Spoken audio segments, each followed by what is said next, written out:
بسم الله الرحمن الرحيم. معاكم اخوكم محمد صقر. هنتكلم النهارده ان شاء الله في المحاضره الثانيه ورشه الريفت المعماري. هنتكلم النهارده ان شاء الله عن اليوزر انترفيس للبرنامج ريفت 2016. اول ما بتفتح بتبقى دي الصفحه الرئيسيه اللي بتفتح عليها اللي بيفتح عليها البرنامج. في هنا فوق بروجيكتس اللي انت اشتغلتها. الديفولت بتاع البرنامج بيجي بثلاث مشاريع، شركه اوديسك هي اللي عاملاهم. في تحت هنا الفاميليز دي اللي هي البلوكات، زي بلوكات الفرش، بلوكات الابواب والشبابيك وغيرها. هنتعلم ان شاء الله ازاي نكريت فاميلي، وازاي نفتح فاميلي جديد، فاميلي متسيفة على الجهاز، وازاي نكريت فاميلي جديدة. وفي هنا الريسورسز بتاع البرنامج لو عايز تفتح توتوريالات عاملاها شركة اوديسك، ولو عايز تنزل حاجات من المكتبة واتس نيو، حاجات المكتبة شركة اوديسك هي اللي عاملاها. في هنا الجزء دوت وده اسمه الريبون. هنتعلم ان شاء الله، ده اللي بنبدأ نرسم منه ونعمل منه اوامر موديفاي. هنتعلم كل حاجة فيه ان شاء الله خلال الورشة بتاعتنا. وفي هنا الكويك اكسس بار، ده بيبقى فيه اوبن ونيو وبعض التاجز والسيكشن وال3 دي. هنتعلم ان شاء الله كل حاجة فيه بالتفصيل ان شاء الله خلال الورشة بتاعتنا. هنا دي القائمة ديت اسمها البيج ار. بالنسبة للناس اللي بتعرف تشتغل كاد هتبقى عارفاها كويس ان شاء الله. هنا نيو لو عايز افتح مشروع جديد. اوبن لو عايز افتح مشروع اوريدي موجود على الجهاز عندي، سواء كان نيو او اوبن.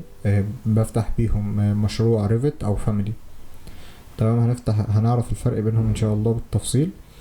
في هنا سيف از لو عايز افتح بروجكت او فاميلي او تمبلت، هنفهم الفرق بينهم التلاتة.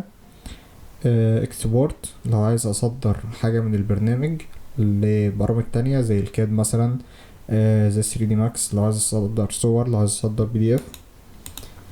في هنا بابلش وفي برنت. في هنا قائمة بروبرتس نتعرف عليها ان شاء الله برضه بالتفصيل، بس النهارده هنتكلم سريعا عنها يعني in general. اول قائمة فيها قائمة جنرال. اول قائمة هنا لو عايز تظبط الاوتو سيف بتاع البرنامج، بيعمل اوتو سيف لوحده كل 30 دقيقة، ولو عايز تغيرها بتخليه مثلا 15 دقيقة، تخليه ساعة ساعتين على حسب ما انت عايز. في هنا اليوزر انترفيس والاوبشنز بتاعتها نتعرف عليها بالتفصيل باذن الله. هنا الجرافيك لو عايز تغير شكل الجرافيك بتاع البرنامج، عايز تقلب مثلا الخلفية البيضاء اللي جوه ديت تقلبها اسود زي الاوتوكاد عادي مفيش مشكلة، عايز تحط لها اي لون تاني مفيش اي مشكلة، كل ده متاح.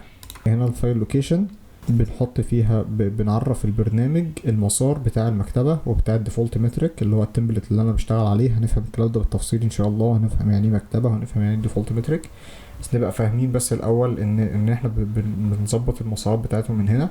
بضغط هنا على الموجب ديت وببدأ اضيف منها الفايل التمبلت بتاعي اللي هو الديفولت مترك.